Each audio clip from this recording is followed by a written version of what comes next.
I set out to find the answers rather naively for myself. This wasn't any great quest. I've always had a curious mind.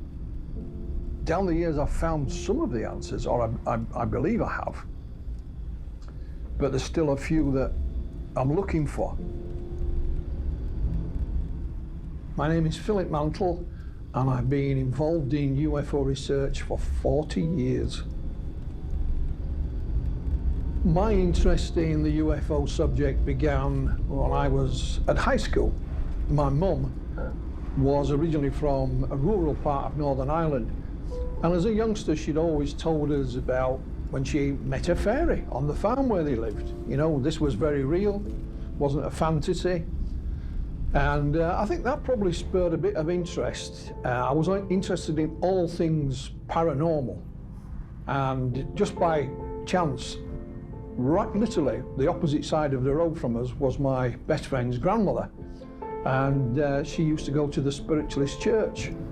So I think when I was about 13, 14, that kind of age, I used to go with her, and I found it fascinating. I didn't necessarily agree with what they were talking about, but I found it fascinating. So I began to read about all things paranormal, and one of which was, of course, UFOs. But then I was also interested in astronomy, the space race, and so on. And I read a chapter in a book about UFOs that basically dismissed it, but nonetheless it intrigued me. So it wasn't any one thing, it was kind of a number of things.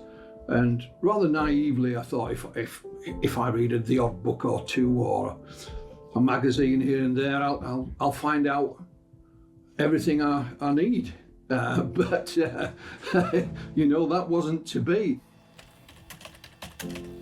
I did expect at some point that there would be a eureka moment, if you like, and I'd have all the answers. I believe I've found some of them, but by no means all of them. My aunt, who lived just round the corner, brought me the local evening newspaper, which was from Leeds. And there was a small advertisement in it for a meeting of the Yorkshire UFO Society. And I thought, these will be the gentlemen that can provide me with the answers I'm looking for. But that was 40 years ago. And so here I am still asking those questions.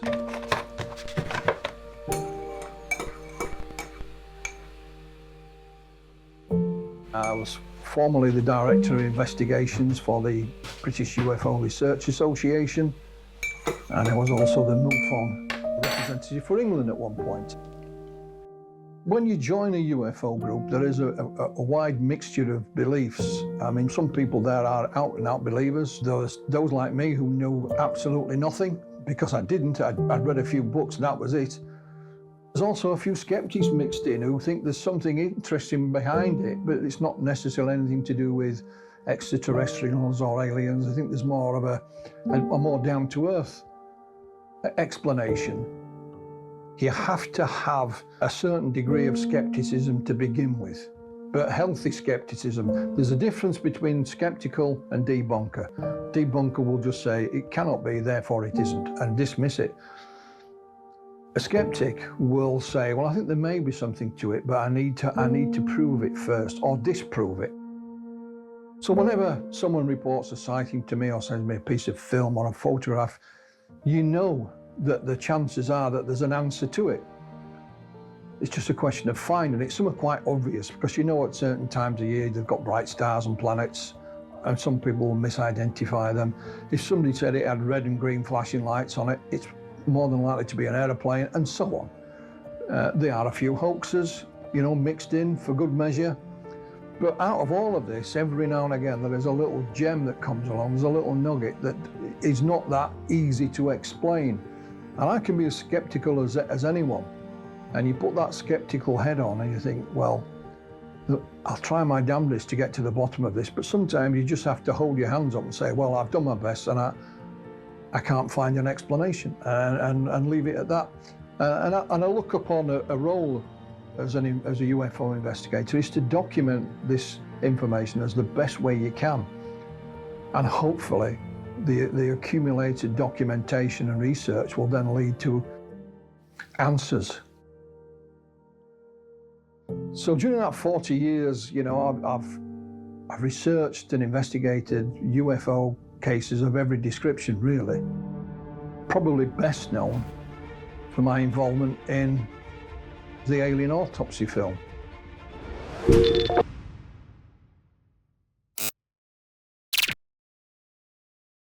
There's many different types of UFO reports, or close encounters, as perhaps might be better known.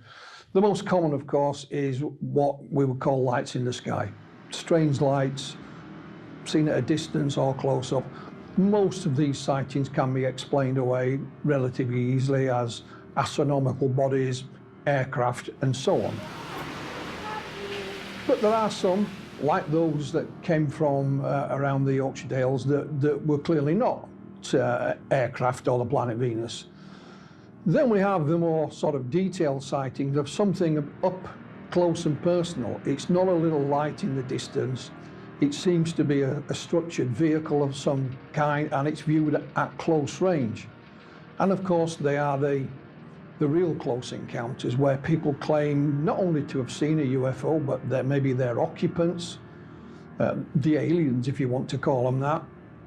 They may have interacted with these beings in some way, and of course there are those that claim to have been physically abducted by the aliens. So there's a wide variety of different types of reports. A UFO investigator is someone they turn to when all other avenues have seemed to be a dead end. Tonight we have left the political arena for the arena where men's minds and imagination take over from established facts and provable theories. We're going to examine that unfathomable area of outer space.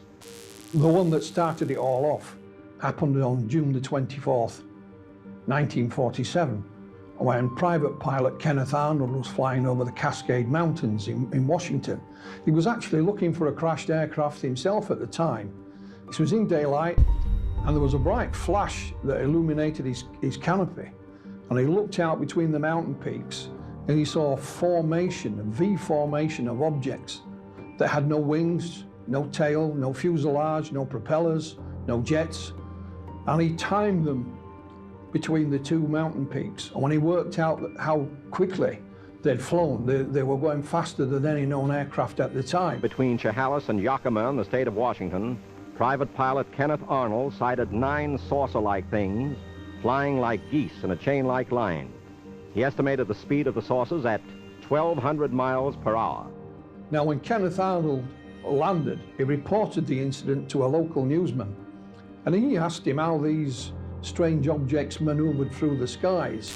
So I told him, I says, well, they flew very erratically, like boats on rough water, or I said, you know, they would skip and sail and give off these flashes, and I said, or they could fly, I could say maybe you take a saucer and you skip it across the water, and it's erratic. However, I did not say they were saucer-shaped. And hey presto, flying saucers were born. If we come to the UK, without question, the most famous incident here happened in Rendlesham Forest in late December 1980. Rendlesham Forest lies between the twin RAF bases of Woodbridge and Bentwaters. And although they were RAF bases, they were on loan or leased, if you like, to the United States Air Force, and they were a nuclear facility. And over a period of 2 or 3 nights in late December 1980, a number of things are claimed to have been seen in the forest by personnel from the base, one of which was the Deputy Base Commander, Lieutenant Colonel Holt, who went on the record and reported it in writing, and he also had a tape recording that he made on one of these nights while he viewed the UFOs in the forest. Everything else is just deathly calm. There's no doubt about it. There's some type of strange flashing red light ahead. There's yellow. I saw a yellow tinge in it too. Weird. It appears to be maybe moving a little bit this way. It's brighter than it has been. Yellow. It's coming this way. It is definitely coming this way. Pieces of it are shooting off. There is no doubt about it. This is weird. Okay, here he comes from the south. He's coming toward us now. Now we're observing what appears to be a beam coming down to the ground. This is unreal.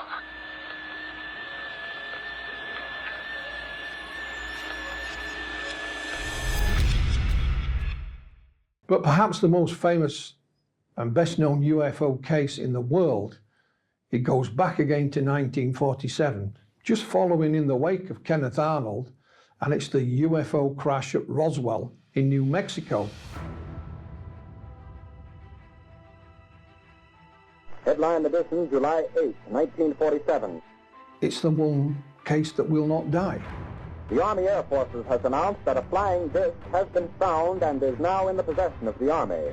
Army officers say the missile, found sometime last week, has been inspected at Roswell, New Mexico, and sent to Wright Field, Ohio, for further inspection.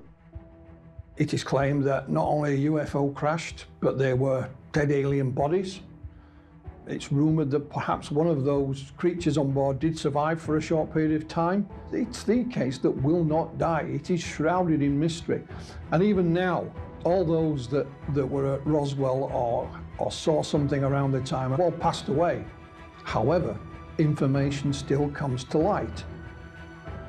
It's lying in somebody's files or in a cupboard or, in the attic in a box. Just when you think you've heard everything there is to know about Roswell, something pops up and bites you on the backside. It really does.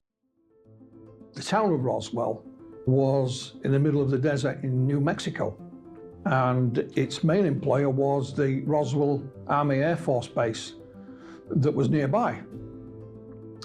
And one night in early July, there was a lightning storm, and the next day on a sheep rancher's property, a chap called Matt Brazel came out to inspect his sheep one day and found this wreckage across his land. The sheep wouldn't go anywhere near it. He'd never seen this type of material before. He didn't have a telephone. He didn't even have electricity on his ranch. So he took some of this material to his neighbour, a lady by the name of Loretta Proctor at a nearby ranch. And she advised him to take it into the town. She said it might be something to do with the military.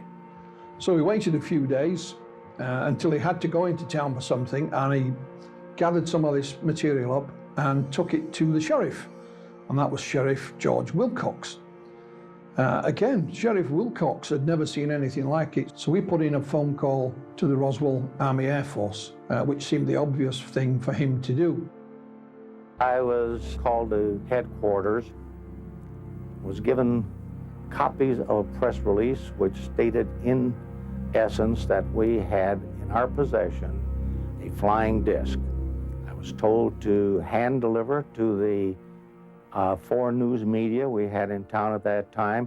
We had 2 radio stations and 2 newspapers. A roundup of the latest developments in the finding of a flying disc.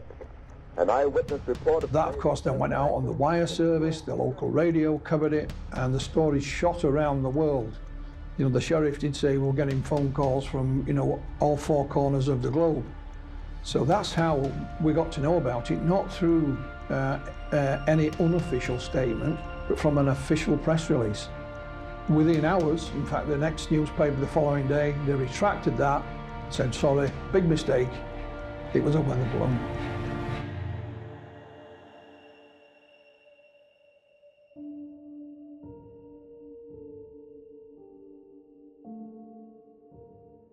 Everybody believed it, that it was a weather balloon. The way it was handled, it was a real slick way to say, yes, we've got a flying saucer, and then have a general who is much more knowledgeable, naturally, say, no, that was a new type of weather balloon.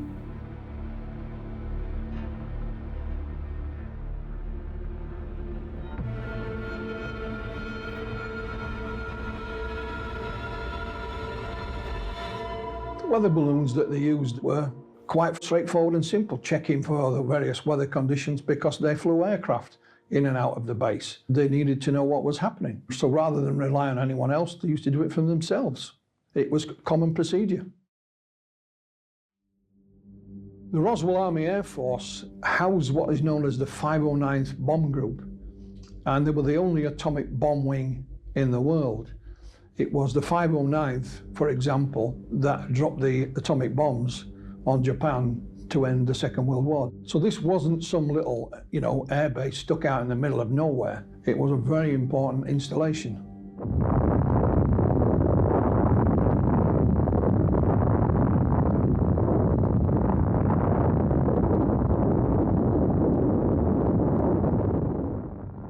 It was a very different world than we have here today. There was very real fear that the US and the Soviet Union were heading for war, and that war would be a nuclear war. So there was still a great respect for officialdom, certainly in the military.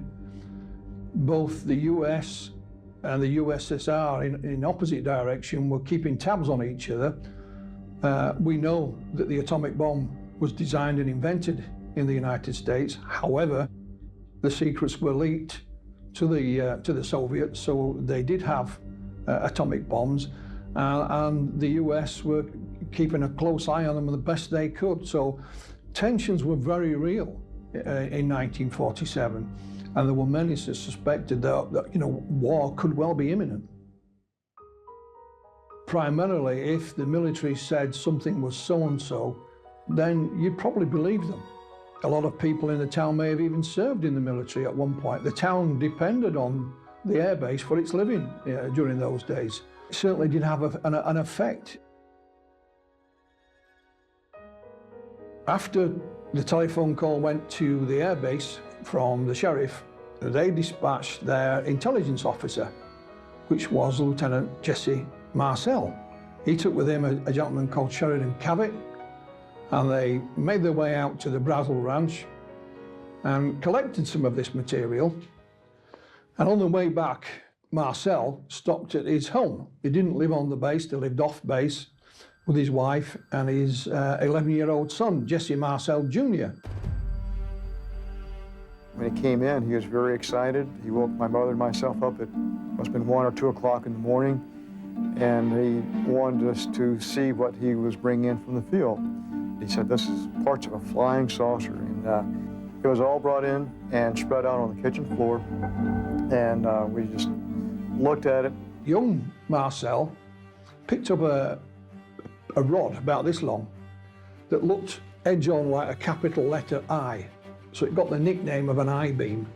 I picked up this particular I-beam and held it up to my upper left to look at it with the kitchen light reflecting on the inner surface.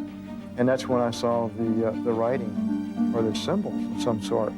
I thought at first, this is hieroglyphics or some kind of writing like that. It certainly looked alien to me. And his father said, son, you may be the first person to ever see writing from another world. He gathered the stuff up and took it back to the base.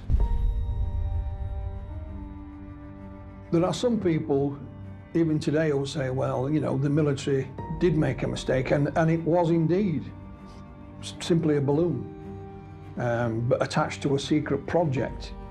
Hence, the reason for keeping it quiet.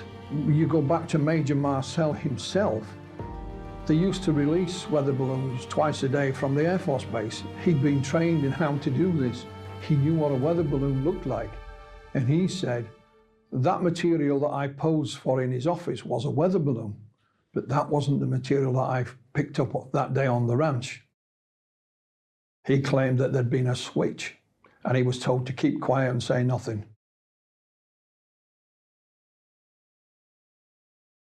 It's very difficult to say how the military reacted at the time.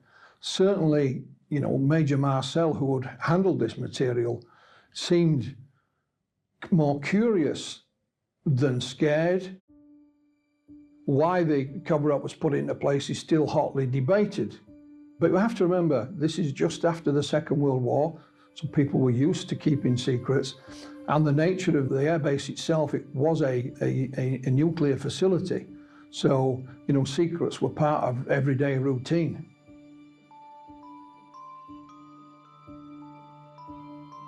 The US government have changed their opinion on what happened at Roswell on a number of occasions. they had Major Marcel pose in his commanding officer's office with the wreckage of a weather balloon. And they allowed the various journalists in to take photographs of it. So it was a big fuss about nothing, thank you very much. And the story literally died overnight. I sincerely believe we had the crash of something from outer space, because we still don't have materials that compare with the descriptions I've gotten of the material that was picked up out on the ranch and brought into town.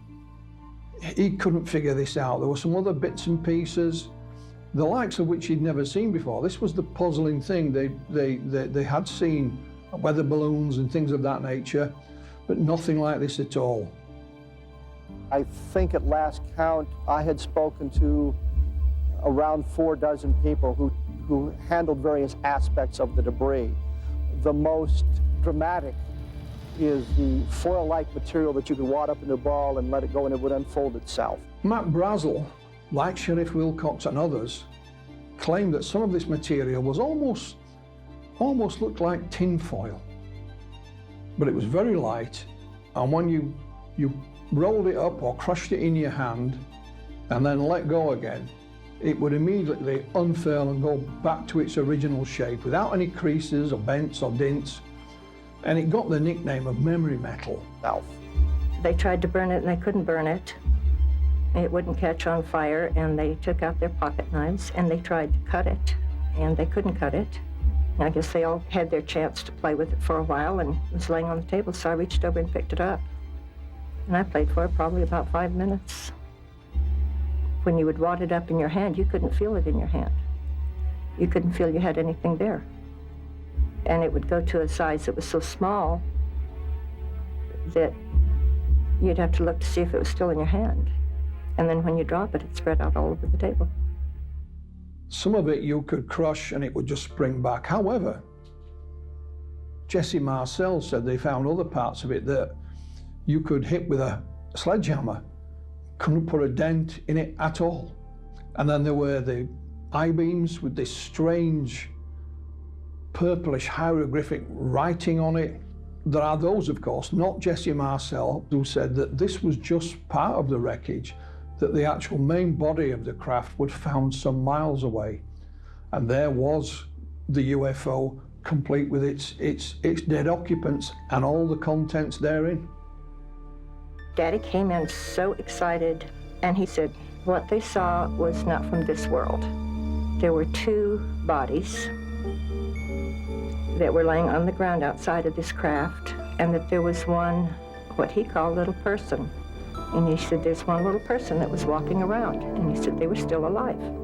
And he said that the other 2 were dead, and that this one that was alive was very sad. My dad would not have gotten excited over a weather balloon. He was not easily excitable. And this is the most thrilled I'd ever seen him in my life. He thought that was the most fantastic thing in the world.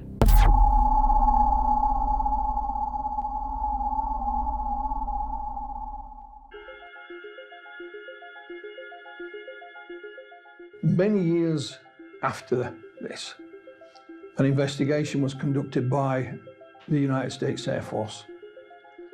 And they came out again and said, well, it really was weather balloons, but this time it was attached to a secret project, and that was codenamed Mogul.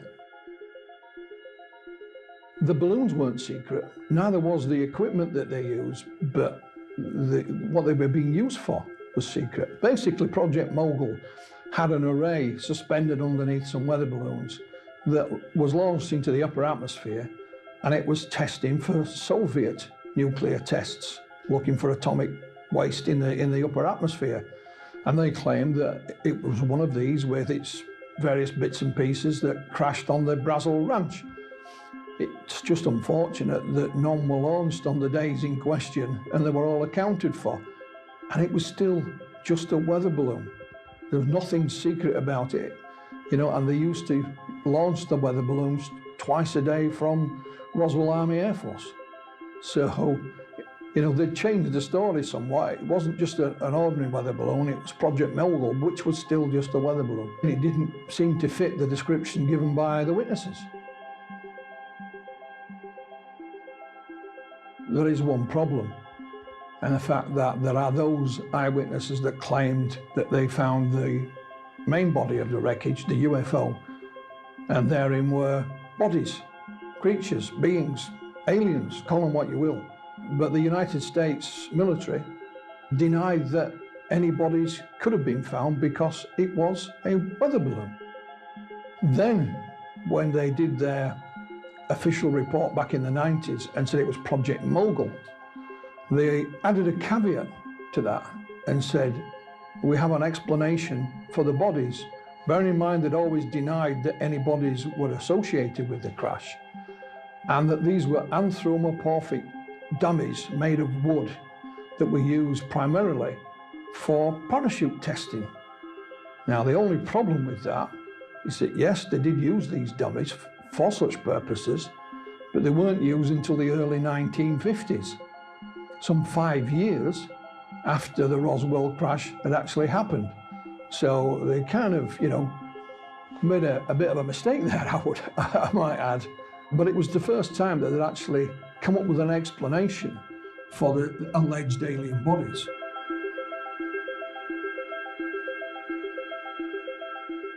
What is claimed about the Roswell crash is that, you know, the military acted very, very swiftly, and they were sent in to literally clean up the area, remove every piece of debris, every piece of wreckage, any sign that anything had happened there.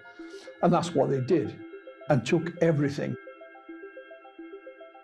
Even, you know, Matt Brazel wasn't allowed to keep any of this material. It is claimed that the cover-up began right from day one.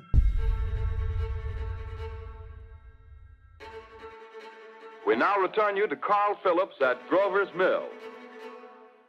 Ladies and gentlemen, am I on? Ladies and gentlemen, here I am, back of a stone wall that adjoins Mr. Wilmer's garden. From here, I get a sweep of the whole scene. I'll give you every detail as long as I can talk and as long as I can see. More state police have arrived. They're drawing up a cordon in front of the pit. About 30 of them. It's been argued, well, surely the US military would have released the information. Why would they cover it up? But there are those that go back in time, not that far, to the 1930s, when actor and producer and director Orson Welles staged a radio play based on the H.G. Wells short story, War of the Worlds. Wait a minute, something's happening. A humped shape is rising out of the pit. I can make out a small beam of light against a mirror. What's that? There's a jet of flame springing from the mirror that leaps right at the advancing men. It strikes them head on. Oh, Lord, they're turning into flames. Now the whole field's caught up by the woods. The fires are spreading everywhere. Coming this way now, about 20 yards to my right. Ladies and gentlemen, due to circumstances beyond our control, we are unable to continue the broadcast from Grover's Mill. Evidently, there's some difficulty with our field transmission. People thought we were literally being invaded by Martians. According to reports at the time, people did get quite hysterical. There was allegedly a number of suicides, but it was made quite clear it was a drama, but some people who tuned in perhaps a bit later on got fooled by this. So that's often been used as an argument of why perhaps the military kept the lid on the Roswell UFO crash, was simply for fear of public hysteria. And he went on TV later and apologized. Of course, we are deeply shocked and deeply regretful about the results of last night's broadcast. The date of the broadcast was 1939, and it came rather as a great surprise to us that a story, fine H.G. Wells' classic fantasy, the original for so many succeeding comic strips and adventure stories and novels about a mythical invasion by monsters from the planet Mars, should have had so profound an effect upon radio listeners. Were you aware the terror was going on throughout the nation? Oh, no, of course not. You know, we did Dracula, and it seemed to me during Dracula I had high hopes that people would react as they do in a movie of that kind, and I don't know that they did, particularly, and so I've given up. One doesn't believe in the radio audience much. You don't know that whether they're listening or not. You have no idea how many people are listening or what they're thinking. I had every hope that the people would be excited as they would be at a melodrama. I don't believe that I have since. It is not a method original with me. It is used by many radio programs.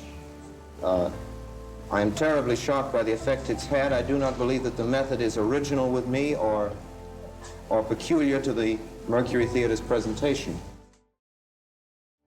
When you go back to Roswell and look at the various eyewitnesses, not many of them stepped forward at that time in 1947, simply because there was no avenue for them to do so. It wasn't until some years later, when in the late 1970s, nuclear physicist and UFO researcher Stanton Friedman met Colonel Marcel. He was in retirement now, and he was introduced to him by a TV station who knew about his story. Then the word got out. Roswell became news. He was featured in television and newspapers and so on. And it's only when that happened, then other people who were there at the time stepped forward. Some went on the record, others, in confidence. Some were also found by UFO researchers. They'd look who was serving in the military at the airbase at that time and were able to track them down and find them. So many of the airmen and civilian witnesses as well went on the record. So the investigation to Roswell started in earnest in the late 1970s, and it's still ongoing even today. There's been lots of first-hand witnesses from the military go on the record. Even young Marcel himself, he became a doctor, a medical doctor, and a flight surgeon, served in the military himself. He's gone on the record, wrote his own book about it, spoke at conferences. Sadly, he's no longer with us. So a lot of the people who were there, either first or second hand, stepped forward. There is this threatening aspect of the Roswell story, but again, we have to remember it was a different era and a different time. So there were those, certainly in the military, if they were told to keep quiet, then they would do exactly that. That was their duty, and that's the way they were trained, and that's the way that they acted. A number of the military witnesses didn't go on the record for a long time, perhaps when they were in the twilight of their own life. And they thought, well, if I don't say something now, then I'll never have the opportunity. And that seems to be in the case on a number of occasions. The best evidence we have from a number of eyewitness sources is that the craft and the bodies were brought to Hangar 84 on the Roswell Army Airfield and stored overnight before transport. What we understand from the eyewitness testimony is the bodies were sealed in a large wooden crate kept at the center of the hangar. It's absolutely brilliant what they did. They announced they have a flying saucer, but they've already captured it. They've already got it. There's nothing to see, so nobody goes out looking for the thing.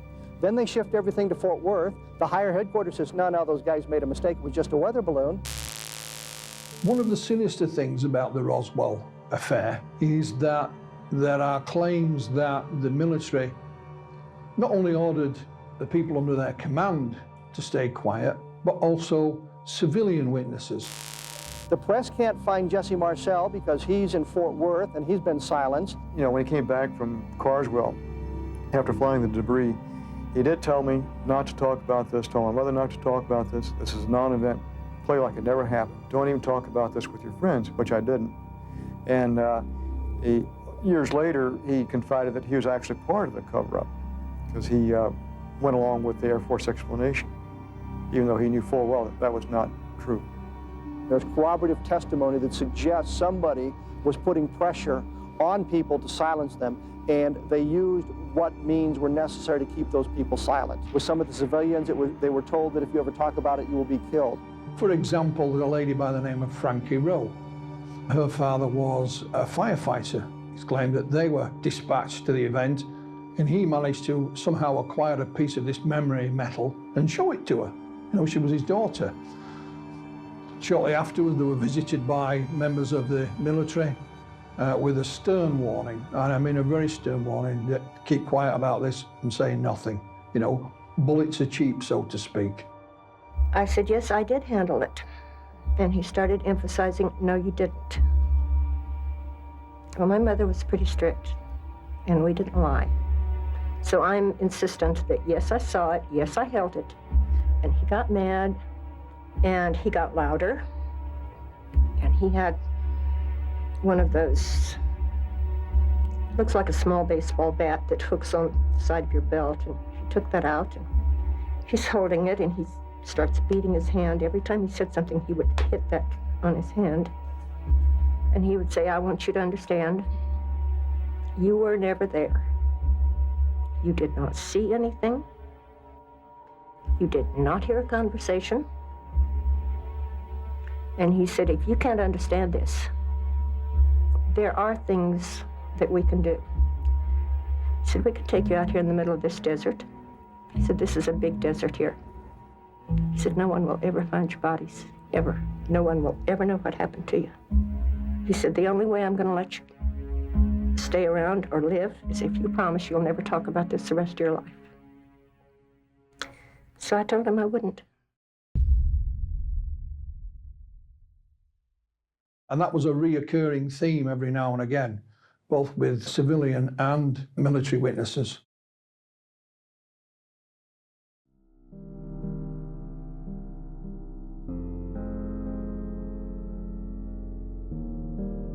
The wreckage at the time, and it even says this in the newspaper cuttings, was flown to Wright Field, as it was called, and it's now called Wright-Patterson Air Force Base, still in operation, and it's claimed that that is where the wreckage and possibly even the bodies were studied, officially studied, and it was in a mythical, almost mythical hangar, given the number of Hangar 18. There are those that claim that when the wreckage was studied at Wright-Patterson Air Force Base, it was drip-fed secretly into civilian research programs, and that it may have helped the technology for the space race, for example. Good Lord, ride all the way. Give Godspeed, John Glenn.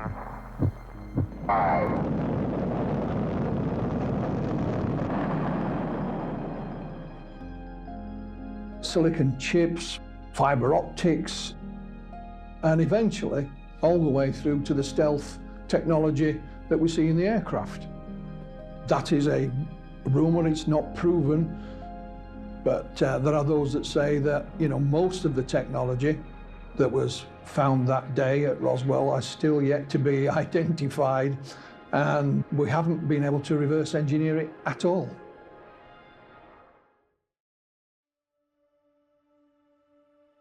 The story got a new lease of life, certainly in the 1980s.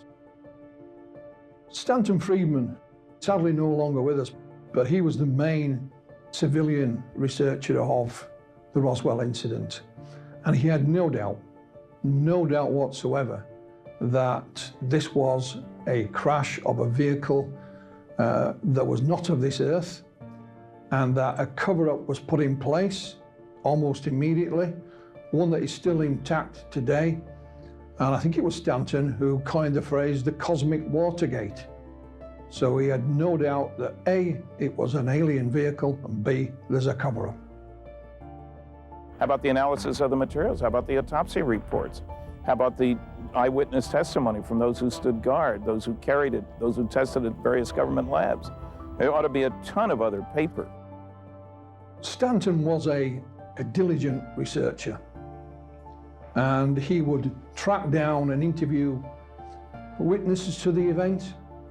He was also one of those that would be quite happy to spend days researching through government archives to find documentation of one form or another. And he was literally, once he got his teeth into something, he was like a dog with a bone. And he did uncover a number of witnesses. He interviewed just about anybody and everybody. But what he also did was help spread the word. You know, he was the man that actually put Roswell on the map. And gradually, you know, the UFO story was out there for all of us to digest. Roswell, the town itself is still thriving. The Air Force Base closed many years back. Back in the 1980s, some documents known as Majestic 12 or Magic 12 were leaked, and it mentioned here that, you know, the bodies and other things were studied at a secret base. And of course, put two and two together, and that secret base is alleged to be Area 51 in the Nevada desert.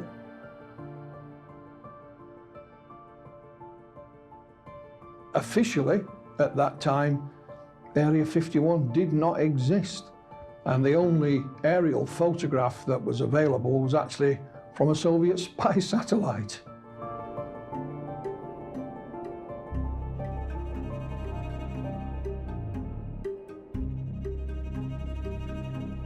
In 1993, a letter crossed my desk that would change things forever.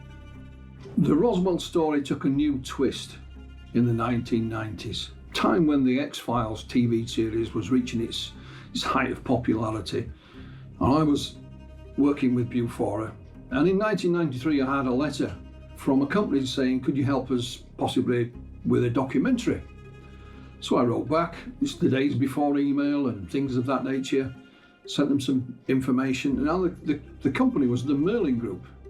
The gentleman that signed it was called Ray Santilli. I spoke to him on the telephone, and it was just like a general inquiry. We were used to having such inquiries.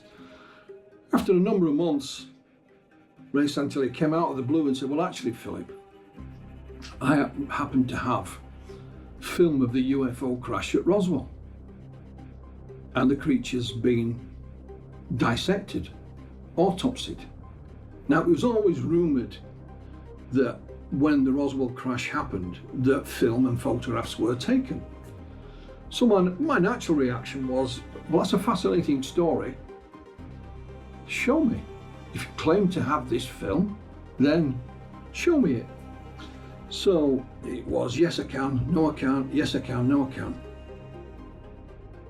We happened to have an event in London that was quite near to where Santilli's offices were, so I invited him along. And I met him, and he told me, he said, I've been out in America looking for this film of Elvis and other rock stars. That's what my primary business is music. And I met this old boy, and I bought a piece of Elvis footage from him. And he said, before I was a freelance cameraman, I was actually in the military. And I filmed the UFO crash at Roswell, and I still have some of the film. Are you interested? Shook hands on a deal. So again, I said, well, show me. You've come out with this incredible story. It's not unreasonable, you know, to say, put up or shut up. We went backwards and forwards. So in the end, I said, look, I don't believe you. If you can't show me, you know. So in 1995, I was sent a video of a movie called Roswell. It's just being released by Sony. Wasn't a big release or anything like that. Wasn't on at the cinema. And I thought, oh, what if that Santilli guy still claims to have this Roswell film? And he gave me his business card, so I rang him up out of the blue. And he says, well, yes, Philip, but you don't believe me. I said, well, show me it. My name is Ray Santilli. I'm the person responsible for marketing the Alien Autopsy footage.